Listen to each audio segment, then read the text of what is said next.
मैं हूं आपकी एआई एंकर वैदिका और आप देख रहे हैं हिंदुस्तान 24। आइए देखते हैं आज की हमारी खास पेशकश। महिला अपराध पे अंकुश को लेकर केंद्र सरकार लगातार दावे करती है। उन्होंने कहा कि हमने कानून में संशोधन किए जिनका सख्ती से पालन हो रहा है। अब महिलाओं के अपराध के दर में कमी आई, लेकिन एनसीआरबी के आंकड़े कुछ और बयां करते हैं। एनसीआरबी का आंकड़ा कहता है कि कन्विक्शन रेट में काफ़ी कमी आई है। हमारे साथ महिला कांग्रेस की राष्ट्रीय अध्यक्ष अलका जी हैं। अलका जी, जिस तरह से सरकार अपनी पीठ अलग ठोकती है, लेकिन एनसीआरबी के आंकड़े उनकी चुगली करते हैं। देखिए, मैं महिला कांग्रेस की राष्ट्रीय अध्यक्ष हूँ और पूरी जिम्मेदारी से आज मैंने अपना स्टेटमेंट दिया, जिसे मैं दोहराऊंगी भी। मेरी तरह भारत की करोड़ों बेटियां हैं, उस भारत की जिसे भारत देश नहीं भारत माँ कहा जाता है, और ये सच्चाई उस भारत माँ की कोख में नाबालिग बेटियां आज सुरक्षित नहीं रह गई हैं।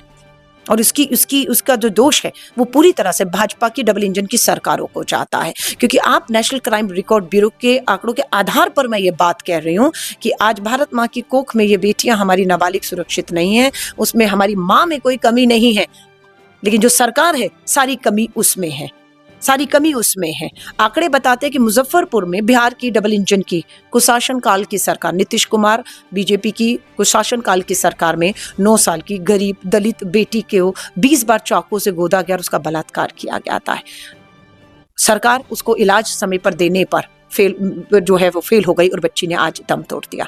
और पिछले 15 दिन में बिहार के अंदर ही मात्र एक राज्य में 15 दिन में 8 बेटियों के साथ बलात्कार होता है और उनकी हत्या भी हुई है। और इसमें उम्र कितनी है बच्ची की? 2.5 साल की उम्र है। तभी तो करी माँ की कोख में, भारत माँ की कोख में भी बेटियां जो हैं गोद में सुरक्षित नहीं है। और ये सरकार मुख्य दर्शक बनकर मात्र अपने राजनीतिक प्रचार और प्रसार में लगी है। नेशनल क्राइम रिकॉर्ड ब्यूरो के आंकड़े बताते हैं कि कन्विक्शन रेट जो है मात्र 3% रह गया है, कि 100 मामले हो रहे हैं तो 3 में ही कन्विक्टेड हो रहे हैं। लेकिन फांसियां नाबालिग बेटियों के साथ बलात्कार, फांसी की सजा है कानून में, क्यों नहीं हो रही? 1947 से 1925 में मात्र 5 लोगों को फांसी हुई, जिसमें 4 जो है वो निर्भया के जो दोषी थे उनको होती है। आपके 10 साल में बेटी बचाओ निर्भया की जो आग थी उसमें आपने रोटियां सेक कर सत्ता हासिल की, बेटी बचाओ के खोखले नारे दिए, और आज के आप ही के नेता, आप ही के भाजपा शासित राज्यों में इन अपराधों को अंजाम दे रहे हैं। और आप सत्ता में भी आ गए। 10 साल में एक फांसी नाबालिग बेटी के बलात्कारी को क्यों नहीं हुई? क्यों सहानुभूति केंद्र की भाजपा सरकार डबल इंजन में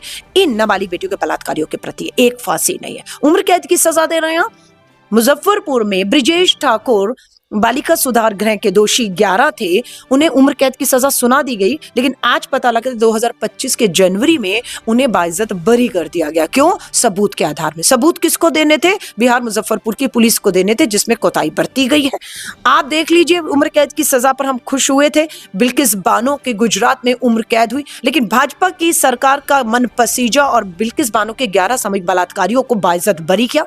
धन्यवाद करते सुप्रीम कोर्ट ने वापस अंदर ठूस दिया। आज अंकिता भंडारी के मामले में भी उस दोषी को, जो भाजपा से लिंक तार जुड़े हैं, उसको उम्र कैद की सजा सुनाई गई है, लेकिन वो मुस्कुराता हुआ, हाथ हिलाता हुआ जो है वो जेल जा रहा है, क्योंकि उसे पता फांसी नहीं, उम्र कैद है, मेरी सरकार है, दोनों तरफ उनकी तरह मुझे भी बचा लेगी। इसलिए भाजपा की सरकारों में फांसियां नहीं हो रही हैं, इसलिए डर खौफ पैदा हो रहा है। इसलिए मैं कहूंगी, जब तक देश में भाजपा की सरकार है, भारत बेटियों के लिए अब सुरक्षित नहीं है। अगर बेटियों को सुरक्षित करना है, भारत की जो मैं कह रही हूँ, एक ये जो दाग हमारे माँ के ऊपर, भारत माँ के ऊपर, बेटियां सुरक्षित नहीं, माँ की कोख में, माँ की गोद में, ये सब मैं कह रही हूँ, तो मुझे लगता है इस सरकार का जाना देश की बेटियों के लिए, उनकी सुरक्षा के लिए बहुत जरूरी है। हिंदुस्तान 24 से मिलकर बहुत बहुत धन्यवाद। देखा आपने, ये थी महिला कांग्रेस की राष्ट्रीय अध्यक्ष अलका लांबा। कैमरा पर्सन शुभ के साथ महस नेकमल, हिंदुस्तान 24, दिल्ली।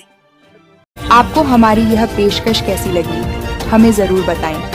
वीडियो पसंद आए तो इसे लाइक करें, शेयर करें और अपने चैनल हिंदुस्तान 24 को सब्सक्राइब करें। धन्यवाद।